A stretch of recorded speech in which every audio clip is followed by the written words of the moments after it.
Why was the radio silent? The call went out across every frequency, desperate, raw, and breaking through static. Any Apache pilot on base, we need air cover now. But there was no answer. The Iraqi desert shimmered under a white furnace of heat. Metal warped. Air hung heavy and still. Forward operating base Hawksnest had known quiet days before, the kind that felt almost peaceful, but not this one. Mortars pounded like the slow heartbeat of doom. Each explosion rolled through the sand like thunder. The ground trembled, tents rattled, and the wind carried the taste of burning fuel.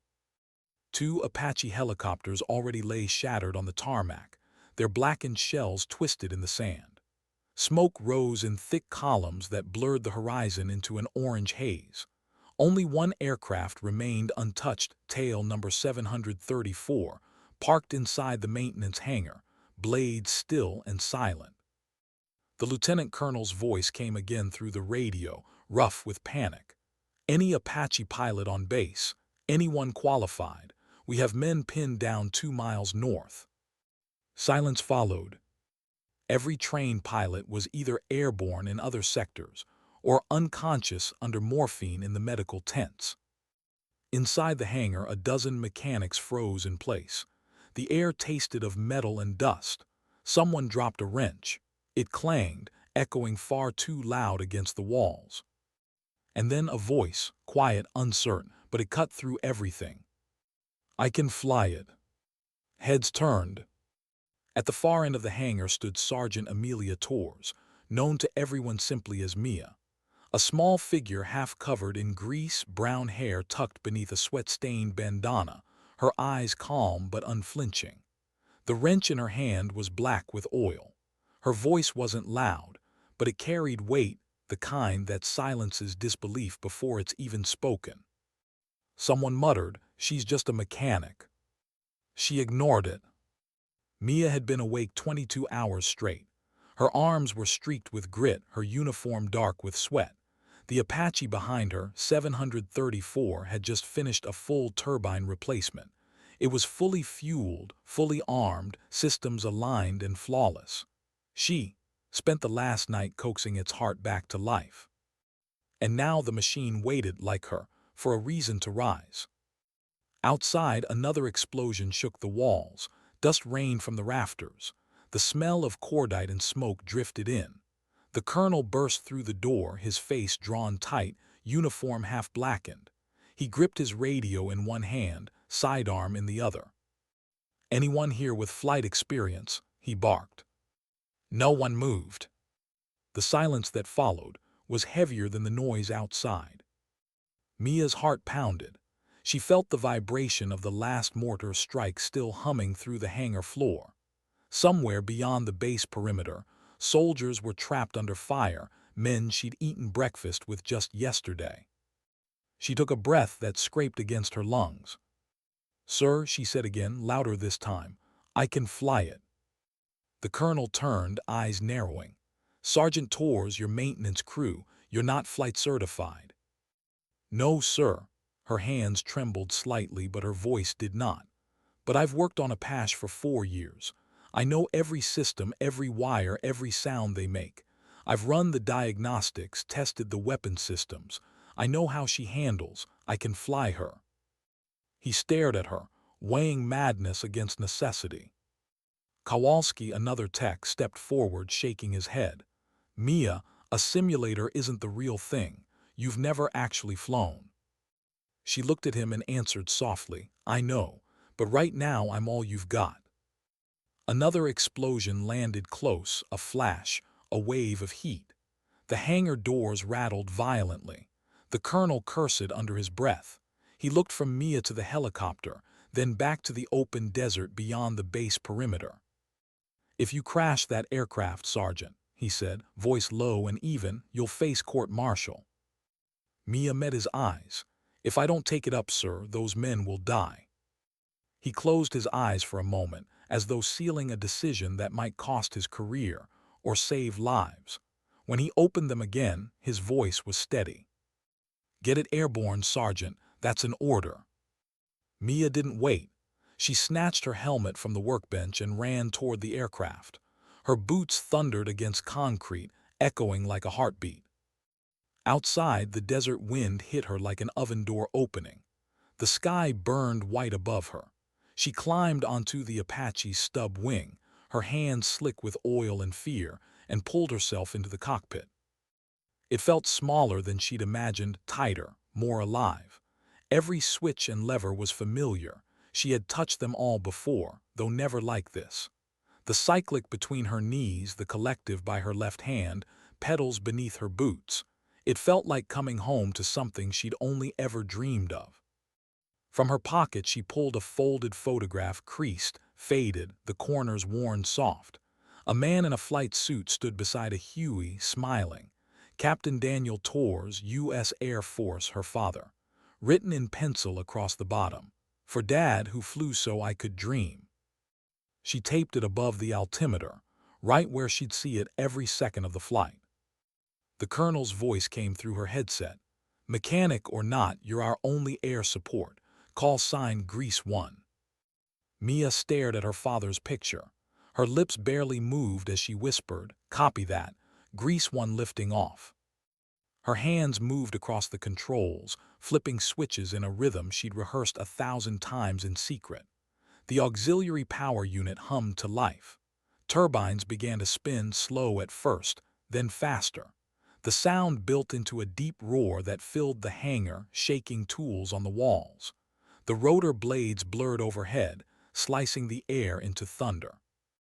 Dust and sand swirled around the hangar doors as the Apache lifted a few inches off the ground. The vibration rattled through her chest, through her bones. For a heartbeat, she froze. The simulator never felt like this. The noise, the smell, the weight of a machine that could kill or save, it was all real now. Her chest tightened with fear. What if she couldn't control it? What if she failed? What if the entire base watched her crash before she even cleared the runway? Her eyes went back to the photograph. Her father's words echoed in her memory. The sky is the only place where you can be truly free. She exhaled, then pulled the collective up. The helicopter rose, smooth and steady. Outside, mechanics and soldiers spilled from the hangar to watch. They shielded their eyes against the blowing sand. Nobody spoke. The colonel stood with his arms folded, jaw clenched. Kowalski whispered, "Either she's the bravest person here or the craziest." The Apache climbed higher, nose tilting forward, blades slicing through the air with a heavy rhythm. Mia's heartbeat matched it, thump, thump, thump. She banked northeast, toward the horizon blackened by smoke. The radio crackled again. "Grease 1, this is Hawk's Nest Actual. Enemy convoy spotted 2 miles north, bearing 045. Multiple vehicles, heavy weapons. Our ground troops are taking fire and can't move. You're cleared to engage." She took a deep breath, voice steady. "Copy Hawk's Nest. Grease 1 has visual." Through the glass canopy, she saw them. 5 vehicles moving in a line, kicking up dust, engines growling across the desert. 2 technical trucks with mounted guns, 3 larger vehicles loaded with mortars. Mia adjusted her helmet display. Green targeting crosshairs flickered across her vision. She tested the system hundreds of times on the ground, but never in the air. She selected the Hydra rockets, locked onto the lead truck. Her finger hovered over the trigger. For 1 second, everything was silent. Just her heartbeat, the hum of the rotors, and the faint memory of her father's laughter. Then she squeezed. The rocket streaked away, a trail of white fire across the blue. 2 seconds later, the desert lit up. The lead vehicle exploded in a sphere of flame. The others scattered. "Hawk's Nest to Grease 1, direct hit. Keep engaging."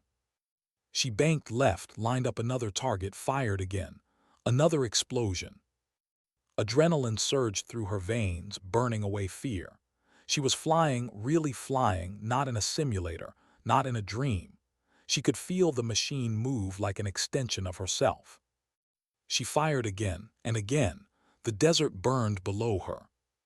But then a sound broke through her headset, sharp, shrill, urgent. Missile lock.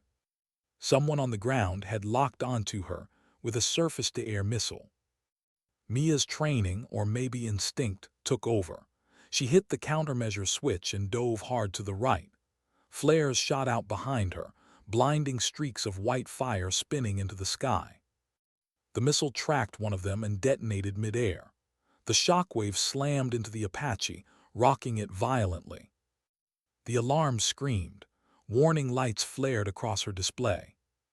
She felt a vibration, deep, wrong, metallic, something grinding from the tail. Grease 1, you're trailing smoke. What's your status? Mia gritted her teeth. The tail rotor's RPM was dropping. The missile hadn't hit her, but shrapnel had chewed through the drive shaft bearing. She had minutes, maybe 10, before it seized. She could turn back, try to save herself in the helicopter. Or she could finish the mission. Her eyes went to the photograph again. Her father's smile. The words she had written years ago, for Dad who flew so I could dream. She keyed the radio. Hawk's Nest, this is Grease 1. Tail rotor's damaged, but I'm still airborne. I can finish this. Static, then the colonel's voice. Negative, Grease 1, return to base immediately. That's an order. She hesitated just long enough for another voice to whisper in her head. Her own. If not me, then who? Mia pushed the cyclic forward. The Apache roared back into the fight. Mia pushed the cyclic forward. The Apache surged ahead, a beast alive beneath her hands. The horizon trembled in heat and fire. Ahead, the desert stretched out in endless shades of tan and blood. Behind her, the base grew smaller, swallowed by smoke. Grease 1, copy your transmission, the colonel's voice crackled. You are disobeying a direct order. She cut the channel. She couldn't listen. Not now, not when lives hung between the seconds. Her pulse matched the rotor rhythm.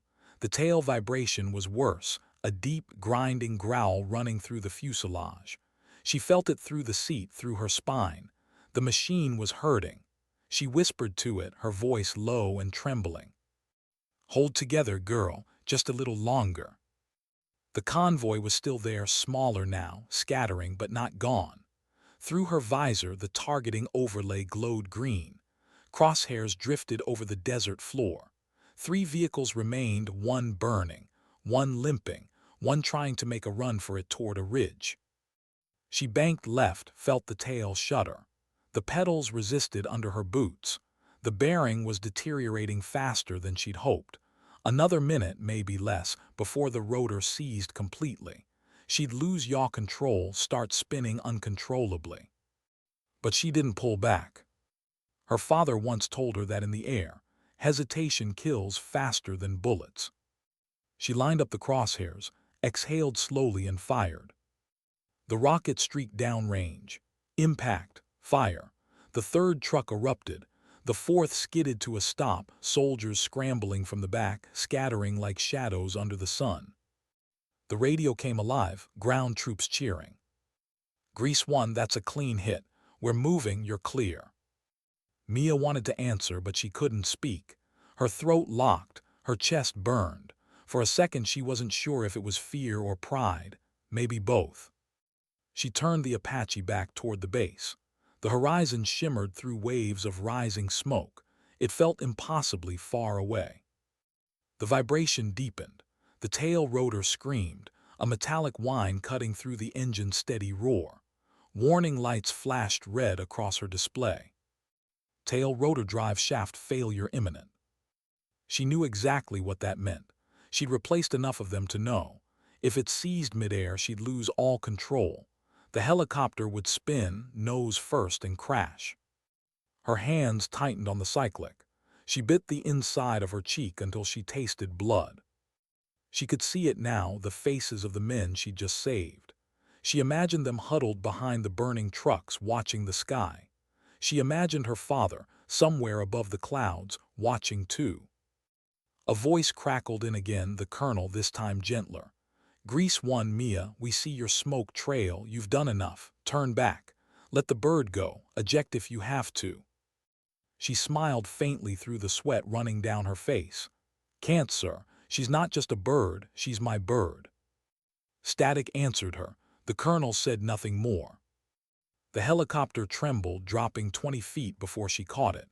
The horizon tilted, then leveled. Her arms ached from the force. The pedals barely moved. She adjusted power, shifted weight, compensated by instinct. Every sense screamed that she was running out of time.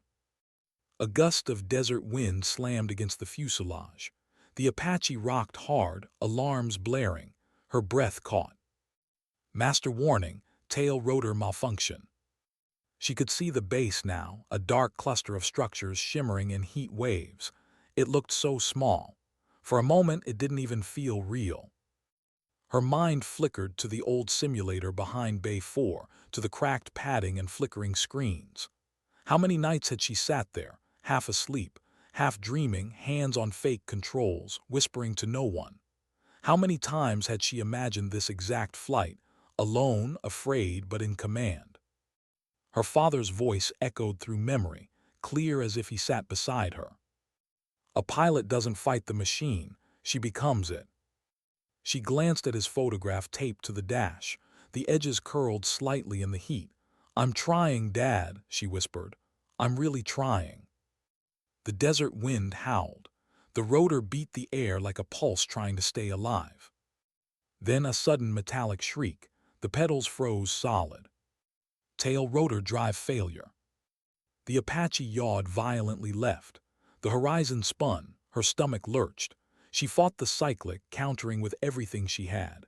The world blurred, sand, sky, smoke, light, spinning faster and faster. She knew she had seconds before she lost control completely. She dropped throttle, adjusted collective, and cut power to the main rotors by memory alone. The spin slowed barely. Her voice was steady, even as the cockpit rattled around her. "Come on, girl, come on, stay with me." The helicopter descended, wobbling, blades clawing the air. She aimed for the flat stretch of ground near the perimeter, a patch of sand free from debris. She couldn't land cleanly, not without the tail rotor, but she could try to crash right. That's what her father used to say. If you can't land it, crash it on purpose. The altimeter needle dropped, 300 feet, 200. "Mia," it was Kowalski's voice now, trembling through the radio. "We can see you. You're coming in too fast." She almost laughed. "Fast is all I've got." She flared the nose up, dumped the collective, and braced. The skids hit hard. Metal screamed. The world turned white, then orange. Dust erupted around her like a storm. For a moment, just a moment, everything was weightless. Then impact. The helicopter slammed onto its belly, bounced once, then slid across the sand, skidding to a halt less than 50 meters from the hangar. One rotor blade snapped off, tumbling into the distance. Silence. The only sound was her heartbeat. Smoke filled the cockpit. Her ears rang. She tasted grit and blood. She moved her fingers, toes still there. She was alive. Mia exhaled a broken laugh, the kind that sounds more like a sob. She shut down the engines, one system at a time. Her hands shook too hard to grip the switches. When the last turbine spun down, the sudden silence felt heavier than the noise. Through the cracked canopy, she saw movement, silhouettes running toward her. Soldiers, medics, the colonel. She peeled the photograph from the instrument panel, folded it carefully, and slipped it back into her pocket. Then she unbuckled and climbed out. Her boots hit the sand. Her knees almost gave way. The world swayed, but she stayed upright. The colonel reached her first. His face was streaked with soot, his eyes glassy with disbelief. "Sergeant Torres," he said, voice low, "you disobeyed a direct order." She stood at attention, trembling, helmet still in her hands. "Yes, sir." He stared for a long moment. Then he saluted. "And you saved 43 lives." The sound that followed came like a wave. Applause, shouts. Soldiers from every corner of the base, mechanics and medics alike, raising their hands, cheering her call sign, "Grease one, Grease one." Mia stood still in the center of it all, her face streaked with dirt and tears, too exhausted to smile. She touched the pocket where her father's photo rested, whispered so quietly no one could hear, "We flew, Dad. We finally flew." The crowd didn't hear her words, but maybe the desert did, the wind carrying them off into the rising heat. The colonel turned, shouting orders to secure the wreckage, but even he stole one last look at her, not as a subordinate, but as something else entirely. A reminder that courage doesn't always come from rank. Hours passed. The sun fell, turning the desert gold. The wrecked Apache sat like a monument against the horizon, its broken blades catching the light. In the maintenance bay, long after everyone else was gone, Mia stood alone beside it. Her reflection shimmered faintly in the cracked cockpit glass. She rested a hand on the warm metal and closed her eyes. The silence was deafening, no rotor hum, no engines, just wind. Her hands were black with oil and blood. Her arms trembled. The adrenaline had faded, leaving only fatigue and something else she didn't know how to name. Not pride, not victory, something quieter. Peace. She looked up at the stars beginning to pierce through the dusk, the same sky her father once chased. And for the first time in her life, she didn't feel like a mechanic, or a pilot, or a soldier. She just felt free. Because freedom wasn't a medal or a mission. It wasn't a flight record or a call sign. It was this, the silence after the storm, the stillness after the choice. And maybe that's what he meant all along. How long had she stood there? No one could say for sure. The wrecked Apache loomed behind her, still warm from the flight, still smelling of smoke and fuel. Around it, the sand had turned black in a wide circle, a scar on the desert floor. Soldiers passed in silence now, voices low, eyes lingering on her like they were afraid to speak too loud near something sacred. When the sun dropped, the base lights came on, flickering across the broken fuselage. Mia hadn't moved. She'd taken off her helmet, set it on the ground, and stared at the aircraft as if waiting for it to breathe again. The cheers had faded hours ago. The noise of celebration dissolved into the background hum of generators, the distant rumble of medevac rotors, the steady heartbeat of a base still alive because she had refused to let it die. But now there was only the quiet, the kind that presses against your chest and makes every thought louder. The lieutenant colonel approached from behind, his boots crunching softly over the sand. He stopped a few feet away, watching her. For a moment, neither spoke. Then, in a voice quieter than command usually allowed, he said, "You should get checked by medical." She shook her head, "I'm fine."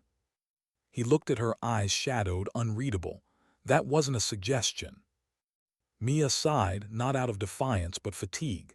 She didn't argue this time. When she turned, her face was streaked with dirt and dried sweat, her eyes bloodshot but steady. As they walked back toward the barracks, the colonel's voice was low. "You understand there'll have to be an inquiry." "I know. It's not personal, regulations are written in ink," she interrupted softly, "but the battlefield is." He almost smiled, but it didn't reach his eyes.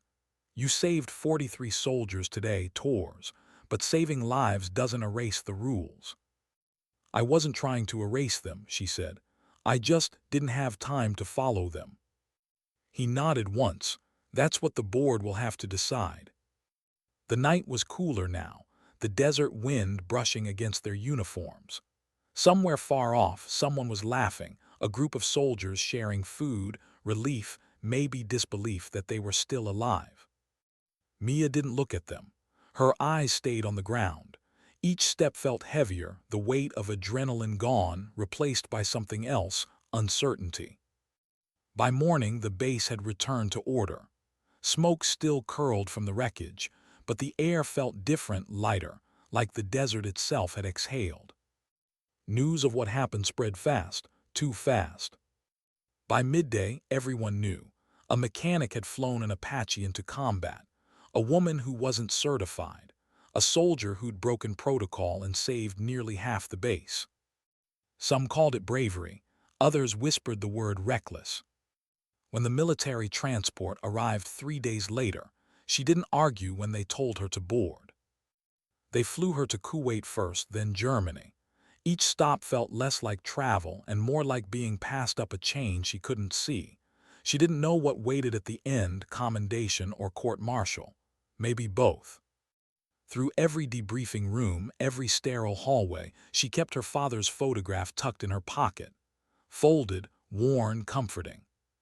It was the only thing that felt real anymore. The hearing came 2 weeks later. A long table, 3 officers seated behind it, a flag in the corner, the faint hum of fluorescent lights above. Mia stood at attention in front of them, her uniform freshly pressed but still smelling faintly of sand. The senior officer, a colonel with gray hair and the kind of calm that comes from decades of wars, adjusted his glasses and opened a folder. "Sergeant Torres," he began, voice formal but not unkind. "This board is convened to determine the circumstances of your unauthorized flight during the Hawk's Nest incident." Mia said nothing. He continued, "You are accused of taking a combat aircraft without certification, disobeying a direct order, and engaging in combat without authorization." She met his eyes. "Yes, sir." "And yet," he said, glancing down at his papers, "the reports indicate your actions directly saved 43 American soldiers. Is that accurate?" "Yes, sir." He nodded slowly. "Then let's start there. Why did you think you could fly that helicopter?" She hesitated. "How do you explain a lifetime of preparation that no one ever asked for?" "I didn't think I could," she said finally. "I knew I had to." He looked up at her, studying her expression. "Had to." Mia's hand stayed at her sides, but her voice grew steadier. "I worked on those Apache for years. I knew them better than anyone. And when the mortars started landing, I realized something. All the people who were supposed to fly them couldn't. I was the only one left who knew how to make it move, the only one who could even try." Another officer, younger, leaned forward. "You're saying necessity justified the decision?" Mia looked down, took a breath. "I'm saying no one else was coming." Silence. The oldest officer set his pen down. "You knew the risks?" "Yes, sir." "You knew the consequences?" She nodded. "Court-martial, dishonorable discharge, maybe prison, I knew." He tilted his head slightly. "And you went anyway?" Mia's jaw tightened. "Sir, there were 43 people on the ground. I couldn't just stand there and listen to them die." The colonel leaned back in his chair. For a long moment, the only sound in the room was the faint ticking of a clock. Then he closed the folder. "Sergeant Torres, what you did was reckless. It broke the chain of command, and it violated every regulation written for a reason. But it also showed courage under fire, a kind this board can't ignore." Her heart skipped. The colonel stood. "This board has decided that no disciplinary action will be taken." Mia blinked. "Sir." He continued, "Furthermore, you are hereby granted an honorary pilot designation in recognition of your actions under combat conditions. You will not be flight certified through normal channels, but your call sign, Grease 1, will be entered into the official records of this unit." The room blurred. For the first time since the attack, she felt something break inside her, not pain, not relief, but release. She saluted. "Thank you, sir." As she turned to leave, the colonel's voice followed. "Torres." She paused. He looked at her, really looked at her. "Your father would have been proud." Her throat closed. She didn't trust herself to speak, so she only nodded. Outside, the air smelled of jet fuel and rain. The runway stretched out under a gray sky. For the first time in weeks, she felt the need to breathe deeply, to let the air fill her lungs completely. She reached into her pocket and unfolded the photograph. The edges were starting to fray. She brushed her thumb over the faded words, "For Dad, who flew so I could dream." And for the first time, she whispered back, "We did it." That night, alone in her quarters, she couldn't sleep. The world felt too still, too quiet. She lay there listening to the hum of distant generators, the echo of rotor blades that weren't really there. Her hands still trembled, not from fear anymore, but from memory. The flight replayed in her head over and over. The controls, the vibrations, the voice in her headset, the sound of her own breathing. And under it all, her father's voice, softer than the rest. "You'll never know when your sky comes, Mia. But when it does, you'd better be ready to fly." She turned her head toward the small window. The stars were faint, blurred by the glow of base lights. Somewhere beyond them, she imagined him, calm, steady, smiling that same way he did in the photo. "Still watching me, aren't you?" she whispered. Maybe he was. Maybe he always had been. She didn't notice the tear until it touched her lips. Days passed, then weeks. Her story traveled faster than any transport plane, across bases, across countries, across branches. Mechanics started whispering her name in mess halls. Pilots spoke it in briefings with a mixture of awe and unease. Some said she was lucky, some said she was crazy. But most said one thing. She had done what needed to be done. A month later, she received new orders, reassignment. Fort Rucker, Alabama, Army Aviation Training Command. No flight suit, no frontline deployment. She wasn't a pilot in the official sense, but her new role carried a different kind of weight. Instructor. The first of her kind. Why did it feel harder to walk into a classroom than into combat?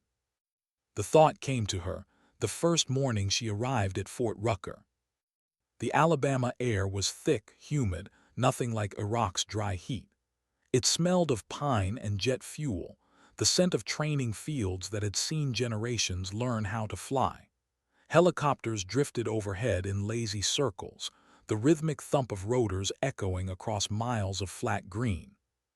She stood at the edge of the tarmac, duffel slung over her shoulder, watching a formation of flight students march past. Their uniforms were crisp, their movements sharp, their voices confident. And yet, she could feel their eyes flick toward her badge as they passed. Grease 1. The nickname had followed her here, carved into rumor and myth before she even stepped off the plane. A mechanic who flew an Apache into combat. A woman who wasn't supposed to, but did. Now she was supposed to teach. She walked through the glass doors of the training facility, her boots squeaking slightly on the polished floor.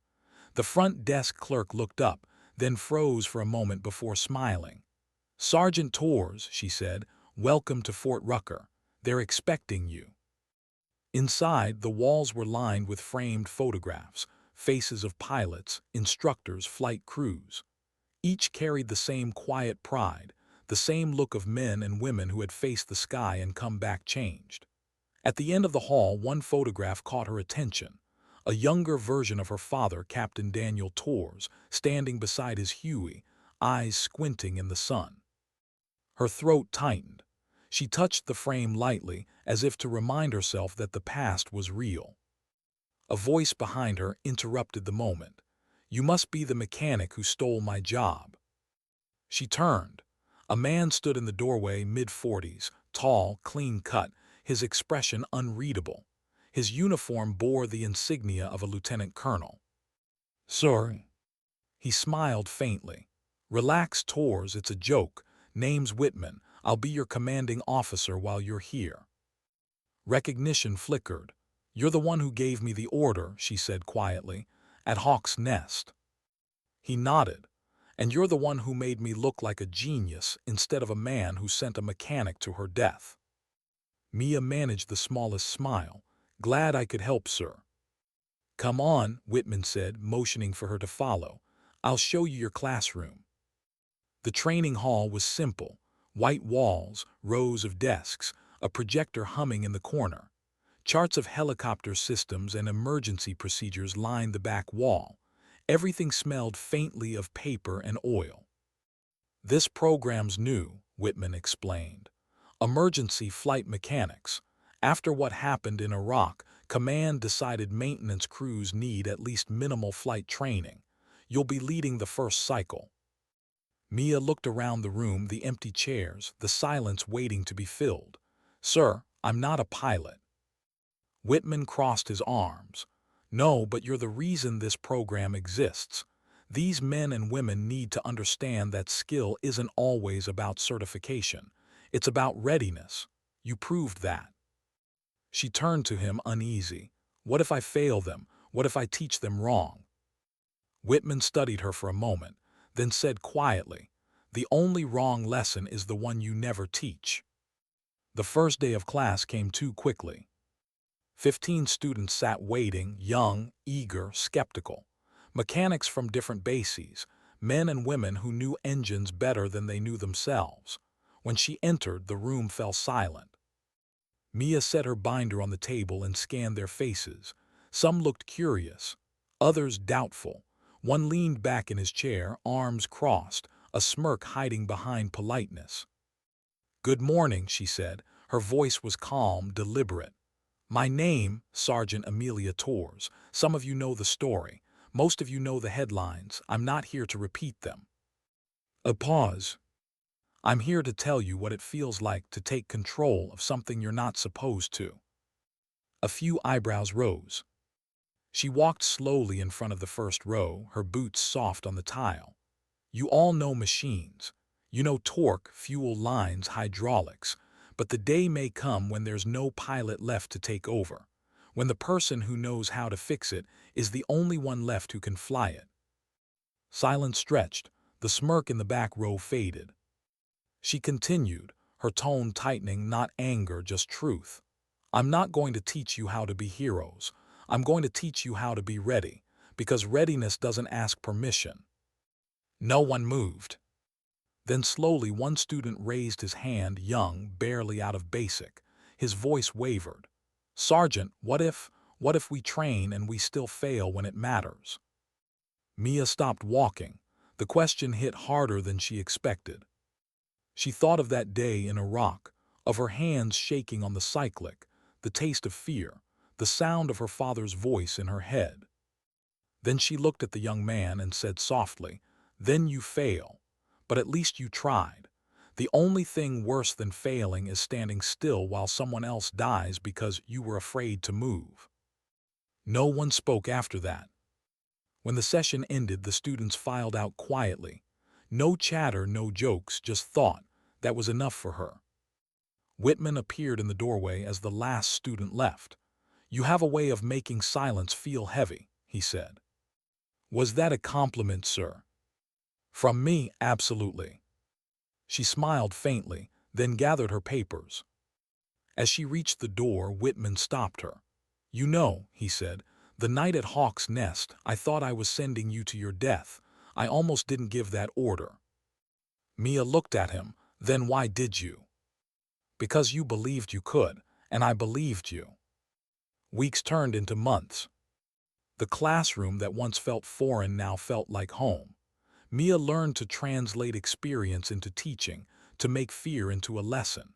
She spoke less about flying and more about decision-making, instinct, and the courage to act when the world goes silent. Her students listened. They asked harder questions. They stayed late, practicing in the simulators until the lights dimmed. And every night when the building was empty, Mia stayed behind. She'd walk down the hallway to the small memorial at the far wall, a glass case holding 2 pilot badges. One belonged to her father, Captain D. Torres, fly safe.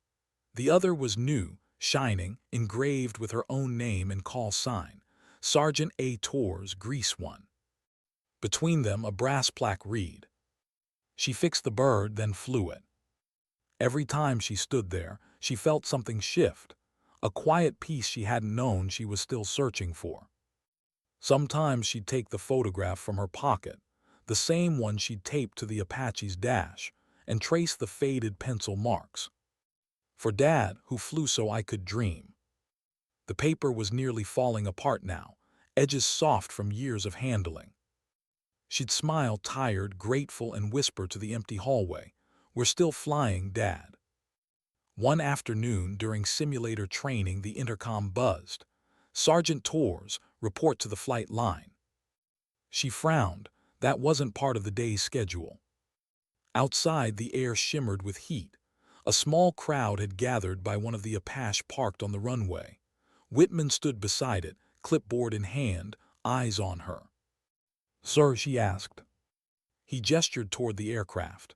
"We've got a maintenance test flight scheduled. Routine diagnostics. Normally, I'd assign a pilot, but command approved an alternate operator." Mia's heart skipped. "You mean?" He nodded. "You passed every ground test we threw at you. Time to see if you still remember how she feels." For a moment, she couldn't move. The thought of climbing back into that cockpit again, it was both electric and terrifying. Whitman leaned closer, his voice low. "You don't have to prove anything, Torres, but sometimes the sky asks if you still mean it." She swallowed hard. "Yes, sir." The steps up to the cockpit felt longer this time. She ran her hand along the metal skin of the aircraft, smooth, new, smelling faintly of fresh paint and fuel. Inside, everything was cleaner, brighter, less worn than the one she'd flown in Iraq. But the sound, the vibration of the turbines spooling up, it was the same. As the rotors began to spin, she pressed her hand to the photograph tucked into her flight suit. Her pulse slowed. The fear didn't vanish, but it settled like an old friend she'd learned to live with. "Control, this is Grease 1, she said into the headset. "Beginning diagnostics." "Copy that, Grease 1. You're clear for takeoff." Her lips curved into the faintest smile. The call sign still sounded unreal, but it was hers. She eased the collective, felt the machine rise. The ground drifted away. The horizon opened like a memory made real again. And in that moment, there was no court-martial, no headlines, no past. Only the sound of rotors cutting air and the weightless stillness between heartbeats. For the first time since Iraq, she wasn't running from the sky. She was returning to it. How long had it been since she last felt the sky move beneath her? The question rose unbidden as the Apache lifted from the runway, steady and sure, the world shrinking below. The hum of the turbines was deeper than she remembered, smoother, like the machine itself was exhaling. "Altitude 150, came the voice through her headset. "All systems nominal. You're clear for maneuver test." Mia didn't answer at first. She was listening. To the rhythm of the blades. To the familiar vibration through the seat. To her own breathing. Every pilot knows the sky has moods. Today it felt calm, forgiving. She took a slow turn, banking left. The horizon rolled gently, sunlight scattering off the canopy glass. The base grew smaller until it was just lines and shapes, training pads, hangars, runways like chalk across the earth.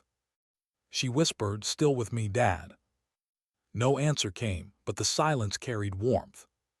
"Control," she said, voice steady now. "Diagnostics green, starting lateral maneuver." "Copy that, Grease 1." The Apache responded beautifully. Not a stutter, not a complaint. The engineers had tuned it perfectly, or maybe she was just hearing what she needed to hear. When the test was complete, she brought the helicopter back down with the soft precision of muscle memory. As the rotor slowed, the wind caught the edges of her flight suit. For a heartbeat, she just sat there, hands resting on the controls, heart beating slow, steady, peaceful.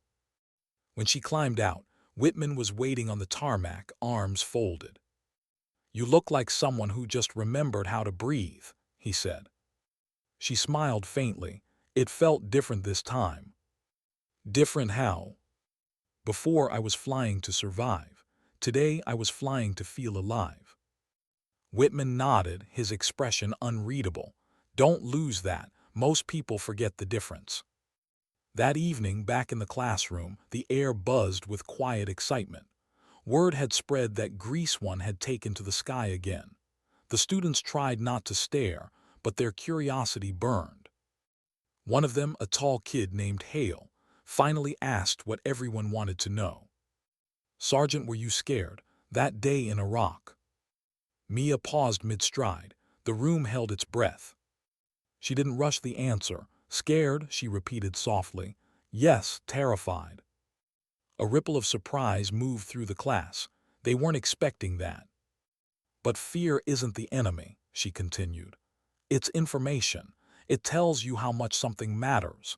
Courage isn't about not being scared, it's about doing what you have to do while you're shaking. She let the words hang there, unpolished and real. Later, when the class was over, Hale lingered behind. He was young, maybe 21, but there was something haunted in his eyes. My dad was a pilot too, he said quietly.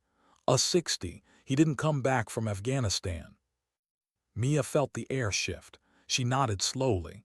Then you already know what it means to fly with ghosts. He hesitated. Sometimes I think I'm just trying to be him, but I'm not him. I don't think I ever could be. She studied him, the uncertainty, the weight behind the words. No one asks you to be him, Hale. The sky doesn't care about your last name. It only cares if you're ready. He looked down, jaw tightening. And if I'm not? Then learn, she said simply, every day until you are. 3 weeks later, the lesson was tested.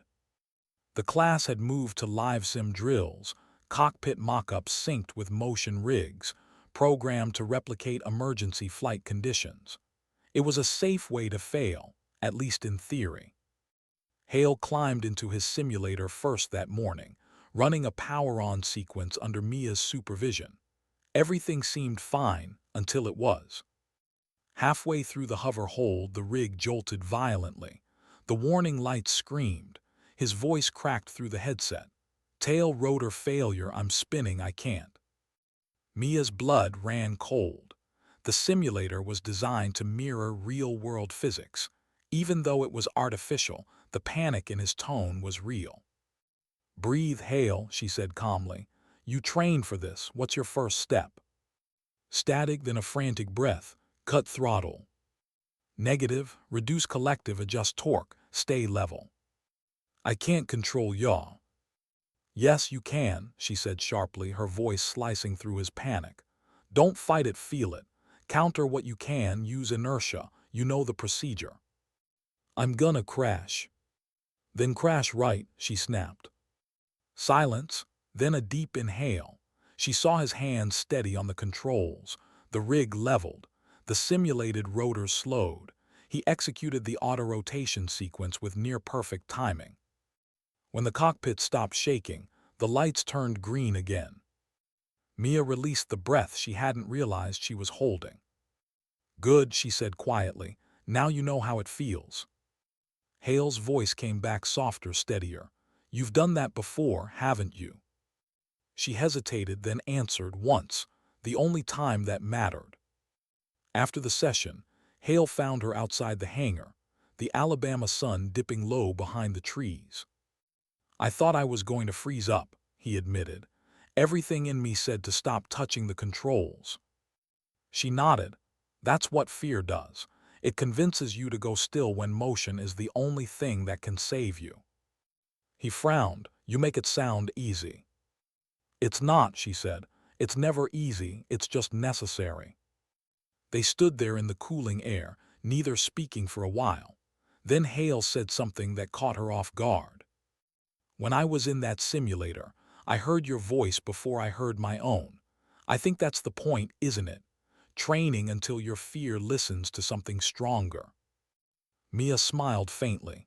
Exactly. You don't beat fear, you out-prepare it. Later that night, the campus was quiet.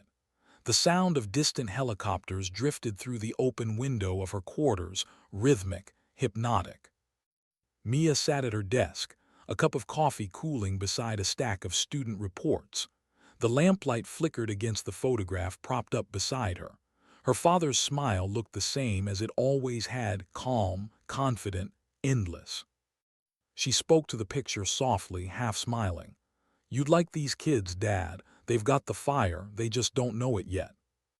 She thought back to Hale, to the look in his eyes when the simulator spun, to the steadiness that followed once he found control again. There was something about him, raw, unpolished but familiar. He reminded her of herself. And maybe that was the point of all this, not teaching flight, but passing on something smaller, quieter, more sacred. The belief that ordinary people could do impossible things when it mattered. Her gaze drifted back to the photograph. "You taught me to love the sky," she whispered. "I just never thought I'd end up teaching others how to reach it." Weeks passed. Training cycles came and went. Her name became more than a rumor. It became a reference point, a story instructors told when cadets complained about impossible odds. "Remember Grease 1, they'd say, "the mechanic who flew when nobody else could." And every time she overheard it, Mia felt a quiet ache, because she didn't see herself the way they did, not as a legend, not even as brave, just as someone who couldn't stand still when the world was burning. One afternoon, Whitman stopped by her office, dropping a file on her desk. "Thought you should see this." Inside was a memo from Army Aviation Command, Emergency Flight Mechanics Program, expansion approved. She looked up at him, surprised. "They're sending you to brief the Pentagon next month," Whitman said. "They want this program on every major base. You'll be the face of it." Mia blinked. "Me? Who else?" He smiled. "You built it, Tors." She closed the folder, hands trembling slightly. "I never asked for any of this." "Maybe not," Whitman said, turning to leave. "But sometimes the sky chooses who speaks for it." That night Mia walked the flight line alone. The world was still. The stars hung heavy above her, and the faint scent of jet fuel clung to the air. She stopped beside one of the parked Apache, silent, patient, waiting. Her reflection shimmered faintly in its canopy glass. For a moment she saw herself the way others did, uniform pressed, hair tied back, eyes steady. But inside she still felt like the same mechanic covered in grease, standing in a desert hangar, whispering that she could fly. She placed her hand against the cool metal. "You don't forget your first," she murmured, "or what it cost." The wind rose slightly, carrying the low rustle of trees. And in that stillness, she understood something she hadn't before. Flying had never been about altitude. It was about perspective, about the space between fear and action, the heartbeat where decision lives. Her father once told her the sky reveals who you are.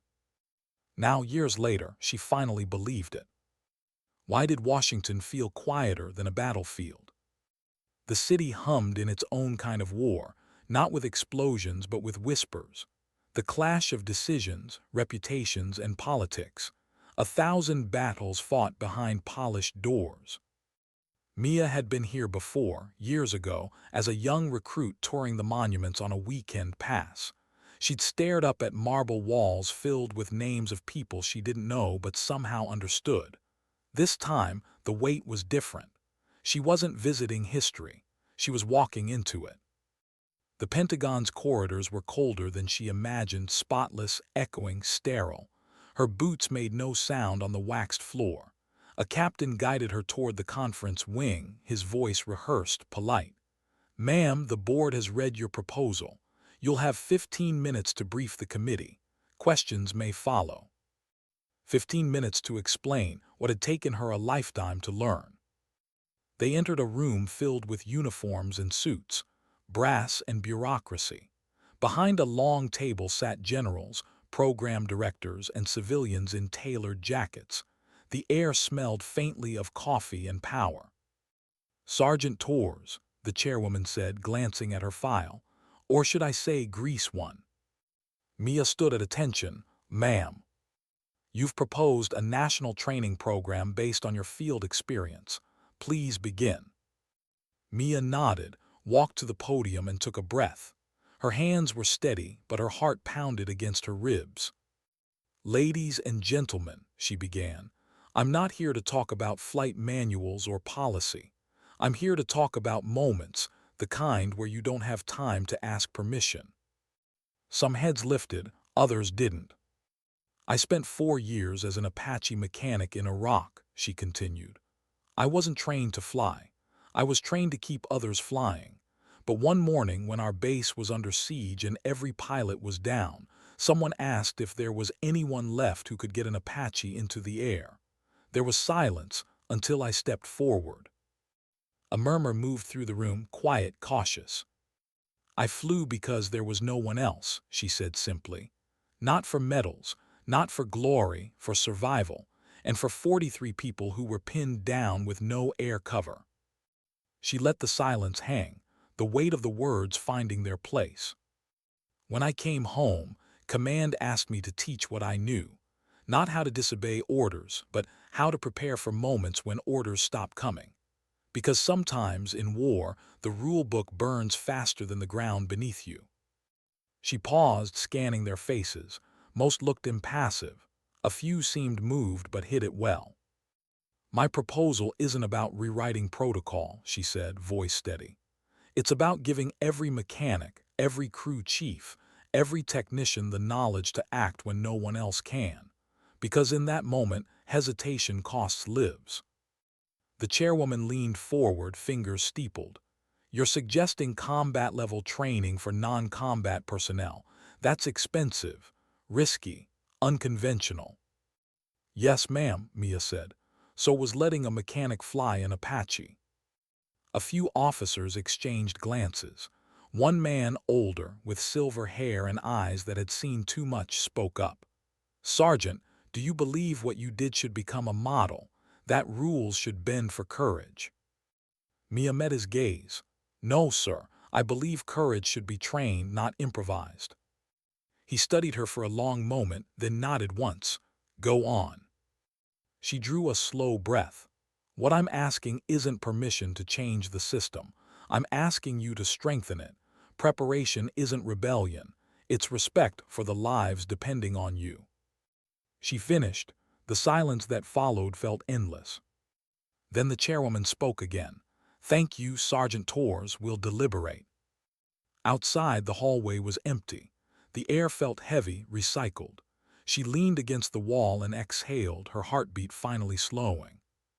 Whitman was waiting near the elevators, hands in his pockets. "How'd it go?" Mia gave a humorless smile. "I spoke, they listened. I have no idea what they heard." He nodded. "Welcome to Washington."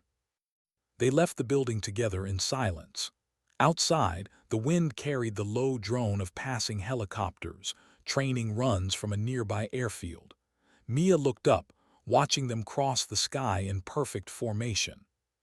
"Every one of those pilots," she said quietly, "flies because 1,000 mechanics made it possible, but nobody ever trains the mechanics for when things go wrong." Whitman glanced at her. "They will now. Whether they admit it today or next year, they know you're right." She didn't answer. She just kept watching the sky. The decision came 2 weeks later. An official letter arrived on her desk at Fort Rucker, stamped, sealed, and signed by the Department of the Army. Authorization approved. Emergency Flight Readiness Initiative. She read the words twice, then set the paper down slowly, as if it might vanish. The program would roll out within 6 months, base by base, crew by crew. What she had lived would now be taught. When Whitman walked in with his coffee, she just handed him the letter. He read it, smiled faintly, and said, "You realize this means more work for you, right?" "I've been working my whole life for it," she said softly. That evening, the air on base was alive with celebration. Mechanics and instructors crowded the mess hall, toasting the approval with cheap beer and laughter. But Mia stayed outside, sitting alone on a low concrete barrier near the runway.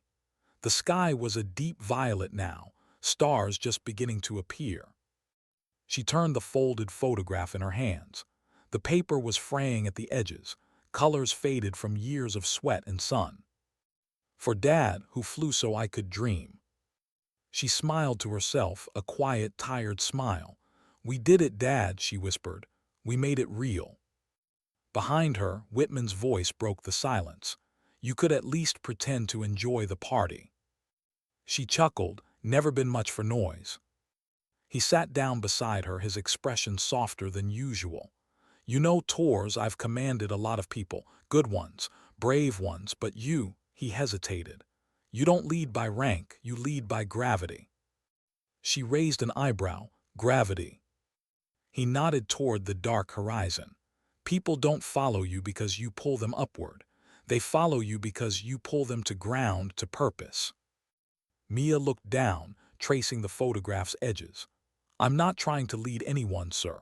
Just trying to make sure no one's left standing still when it matters. That's exactly why they follow.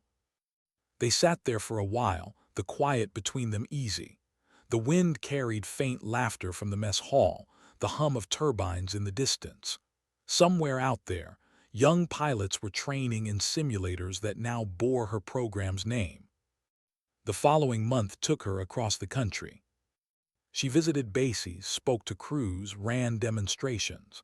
At every stop she met mechanics who reminded her of herself, grease-stained, quiet, invisible until something broke. Each time she told her story, the same silence filled the room. The same flicker of disbelief turned to understanding. One young woman, barely 20, approached her after a session at Fort Hood. Her hands were trembling. "Sergeant Torres," she said, "my brother was at Hawk's Nest. He made it out that day because of you. I just wanted to say thank you." Mia froze. The words hit harder than any metal ever could. She reached out, squeezed the girl's shoulder gently. "Tell him I said he saved himself. I just gave him a few more minutes to do it." Tears glimmered in the girl's eyes. "You gave him a lifetime." When she walked away, Mia stood there alone, staring after her. The air tasted of jet exhaust and dust, but she barely noticed. That night in her hotel room, she couldn't sleep. The news channels had started running short features about the program. Her name floated across headlines she never asked for. Mechanic to mentor, the woman who rewrote the rules of readiness. She turned off the TV, unable to listen. She didn't want to be a symbol. Symbols didn't bleed. Symbols didn't shake when the world went quiet. She looked at the photograph again. Her father's smile stared back. She whispered, "They think I was brave, Dad. I was desperate." She let the silence answer. After a long pause, she said, softer, "Maybe that's what courage really is, doing the right thing before you have time to name it." A week later, she stood on another airfield, this one in Arizona. A dry wind swept over the tarmac, carrying the scent of dust and heat that reminded her painfully of Iraq. She was scheduled to speak to a new group of trainees, but for a long moment she just stood there, staring at the horizon. The sun hung low, turning the world gold. It hit her then, the strange symmetry of it all. She had once stood in a burning desert, begging the sky for a chance to prove herself. Now she stood beneath the same sky, giving that chance to others. Somewhere out there, she thought, another mechanic might be standing at another hangar door someday, listening to the same question echo across the radio. Any Apache pilot on base? And maybe, just maybe, another quiet voice would answer. "I can fly it." She smiled, a small, knowing smile, because this time it wouldn't come from desperation. It would come from readiness, from preparation, from someone who believed they could because someone else once did. When the sun finally dipped below the horizon, Mia turned and walked back toward the hangars. The wind caught the ends of her hair, lifting them slightly like invisible wings. As she passed the Parc des Apaches, their dark silhouettes stood against the dying light, quiet guardians of the sky. She paused by one, placed a hand on the cool metal, and whispered, "You're ready now, aren't you? All of you." For the first time in years, she didn't feel the ache of what she'd lost. She felt the weight of what she'd built. Sometimes, she thought, dignity doesn't speak, it simply acts. Why did the wind sound different that morning? The day began like any other, humid, bright, alive with the sound of rotors and orders.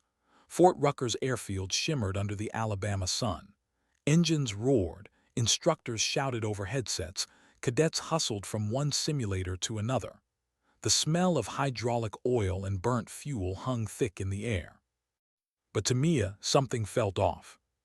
She stood near the hangar doors, clipboard in hand, eyes following the flight line. The horizon glared white, heat waves rising off the tarmac. She couldn't explain it, that tightening in her chest, the instinct that something unseen was waiting to test them all.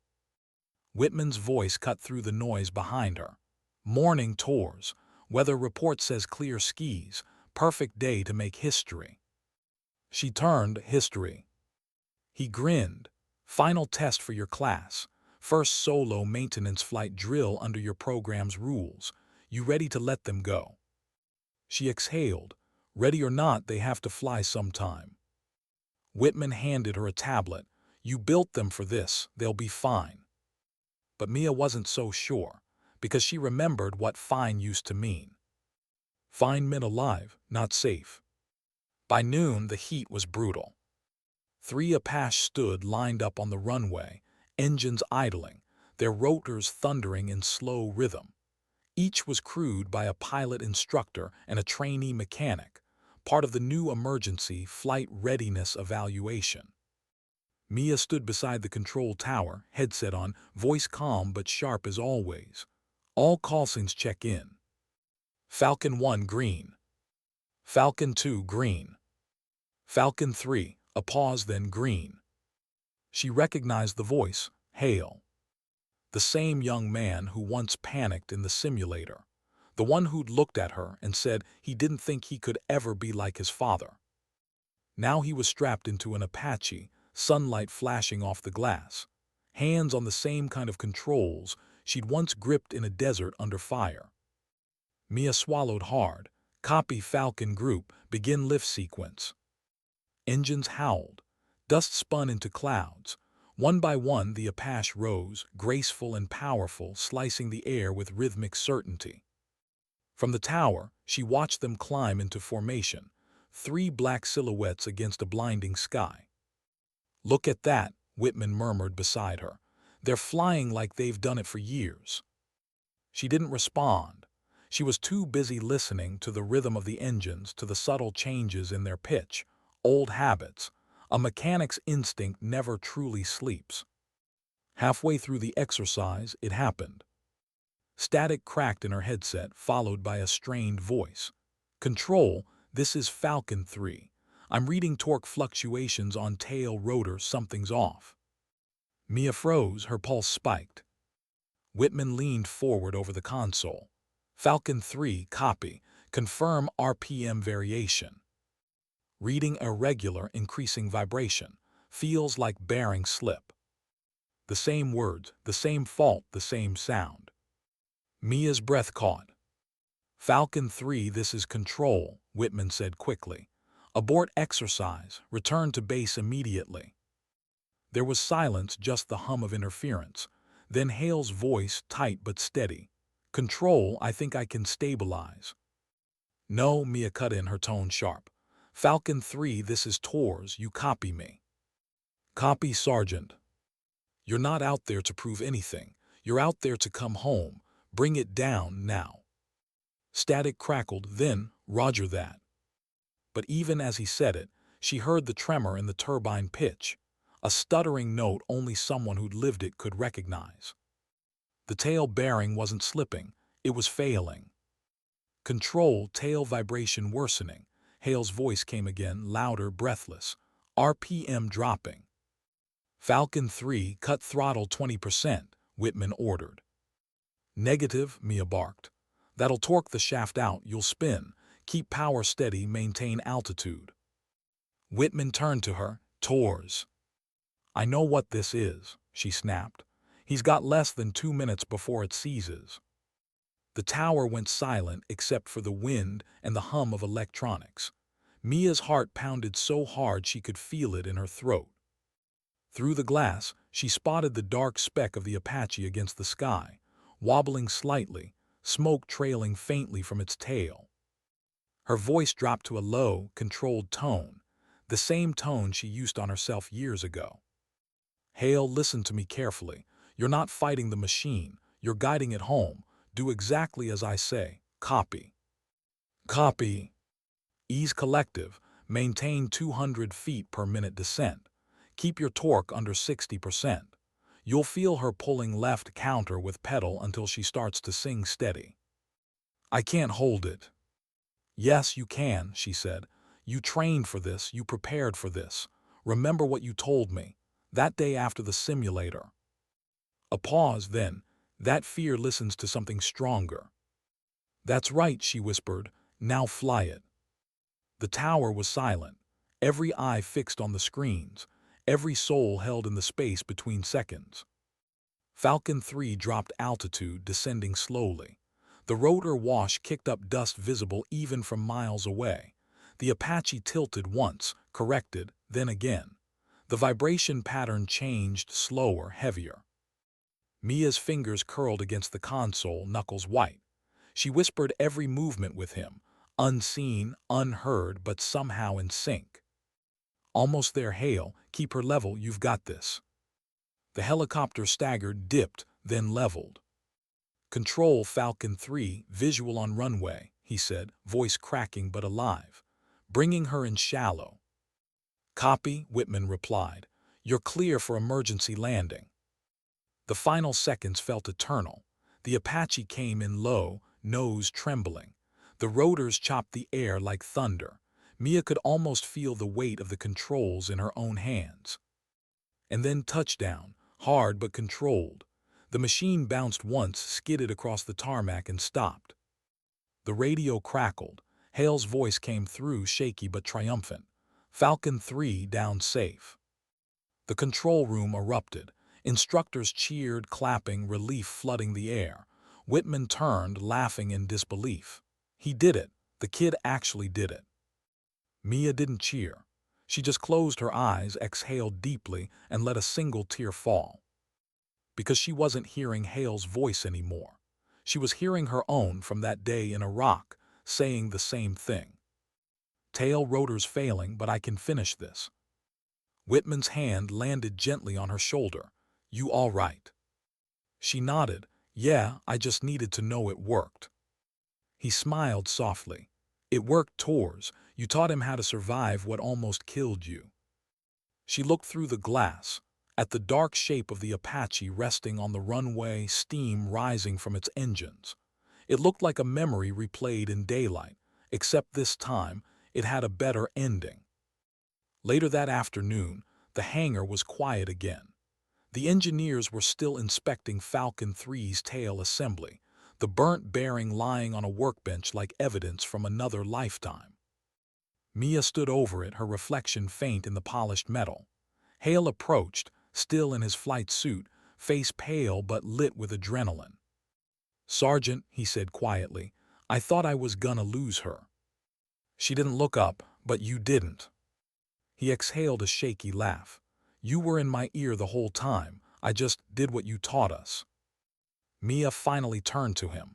No, you did what you believed you could. There's a difference. He nodded slowly. If it hadn't been for you, I'd have frozen. She smiled faintly, the kind that carries equal parts pride and sorrow. No, Hale, you didn't freeze, that's on you. He hesitated. When I landed, I thought maybe that's what my dad felt. That moment where everything could end, but you keep going anyway. Mia's throat tightened. Maybe it is. Maybe that's what connects us all, the moment we keep going when everything tells us not to. Hale looked down at the bearing on the table. What happens to this thing now? Scrap it, she said softly. It did its job. He looked up at her. So did you. For a moment she couldn't find words, so she just nodded.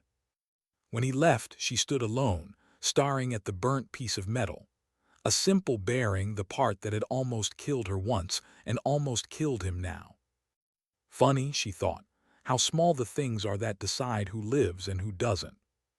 That evening she stood again at the memorial wall inside the training hall, the one with 2 pilot badges behind glass, her father's on the left, hers on the right.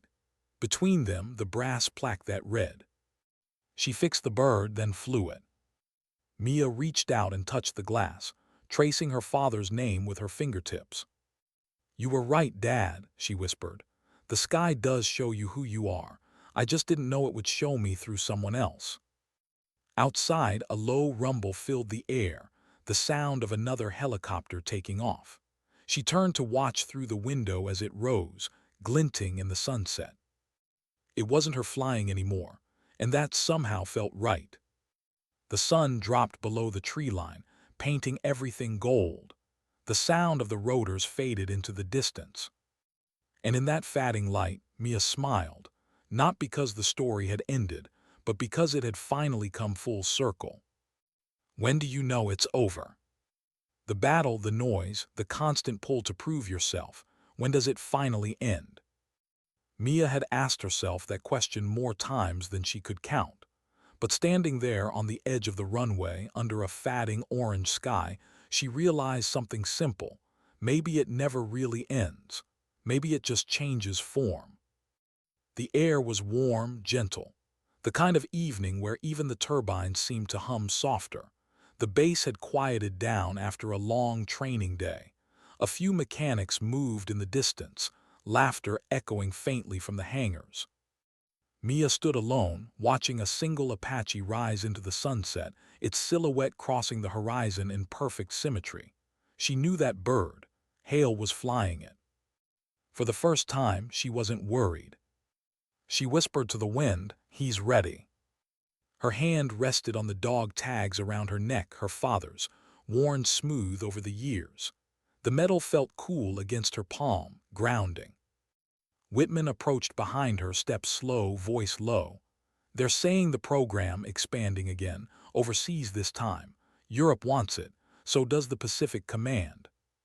She smiled faintly. "The sky's getting crowded." He chuckled. "You should be proud, Tors. You changed the way the Army thinks.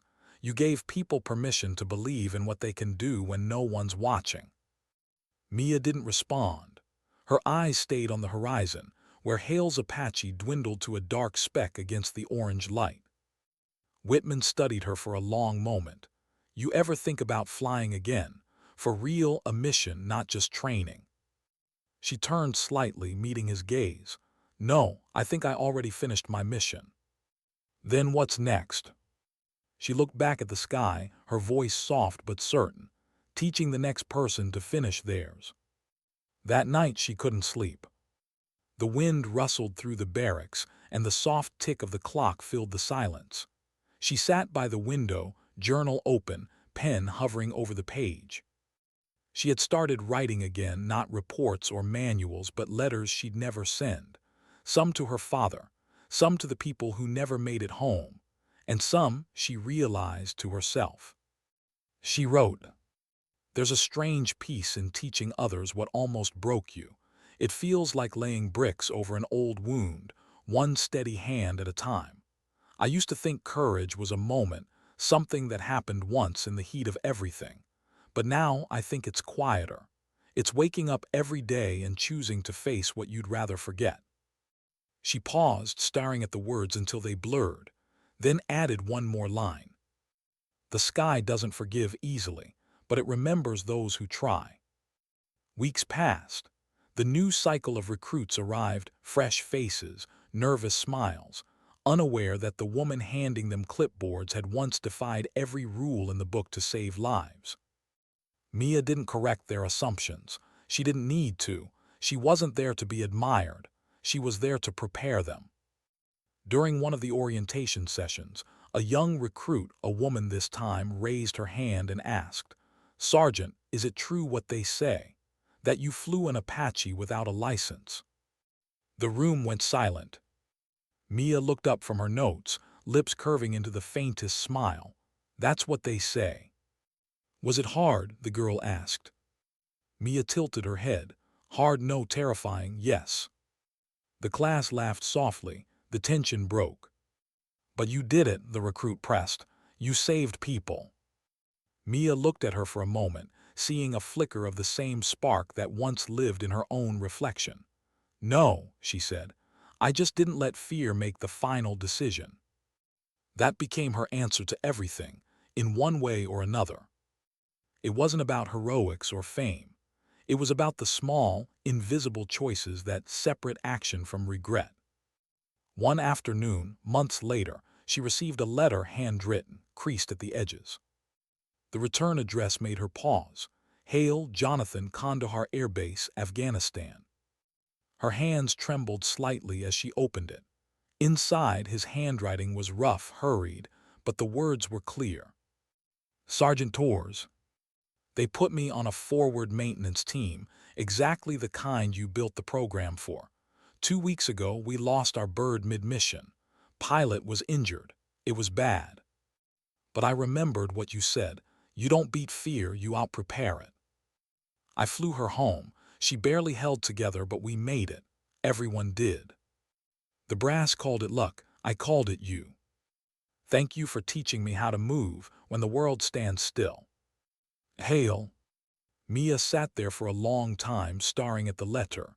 Then she folded it carefully and slid it into the back of her journal. She didn't cry. Not this time. Instead, she whispered to the empty room, "That's how legacy works, huh? You teach someone to survive, and they teach someone else to live." The years began to pass faster after that. Seasons blurred into one another, deployments, graduations, new faces replacing old. Her hair grew a little grayer at the edges. The calluses on her hands stayed. By the time she hit her 20th year in service, command offered her retirement with honors. She accepted quietly. No ceremony, no parade, just a folder, a handshake, and a single question from Whitman as he stood beside her in the hangar for the last time. "You sure you're ready to stop?" She smiled. "You never really stop, sir. You just trade one kind of flight for another." He nodded, eyes glistening faintly. "The sky won't be the same without you." She looked at the Apache lined up across the hangar, each one gleaming under the fluorescent lights. "It'll be better," she said softly, "because now it belongs to more than just pilots." That night, she drove out past the edge of base, where the concrete turned to dirt, and the stars came alive without the floodlights to drown them.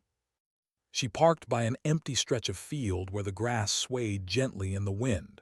For the first time in years, the silence felt kind. She stepped out of the truck, walked a few paces into the open, and sat down in the cool grass. Above her, the sky stretched endless, black velvet scattered with stars. It looked just like the desert nights she remembered. Only now she wasn't running from ghosts. She was sitting among them. She reached for the dog tags around her neck again, whispering to the wind, "We did good, Dad." The night stayed quiet, but somehow she felt the answer anyway, a stillness that wasn't empty but full. Her voice softened. "You taught me to love the sky, I just had to learn how to land." She lay back, hands folded behind her head, watching as a distant aircraft blinked across the horizon, a single light in the dark, steady and unwavering. She smiled. "Maybe that's what courage really is," she murmured. "Not the noise we make when we fight, but the silence we leave behind when we're gone." The wind picked up, carrying the faint echo of rotors from some far-off training flight. For a moment, it sounded like applause. Weeks later, after she'd left the base for good, a new generation of cadets arrived. They walked the same halls, flew the same machines, spoke her name in passing without ever meeting her. But her story lingered in the air, not as legend, but as a quiet truth whispered among them. When the instructors asked, "Any Apache pilot on base?" there was always a pause. Then someone, often a mechanic, sometimes a tech, sometimes just a kid who'd grown up hearing her story, would smile and say, "I can fly it." And the sky, as if remembering her, would always open wide.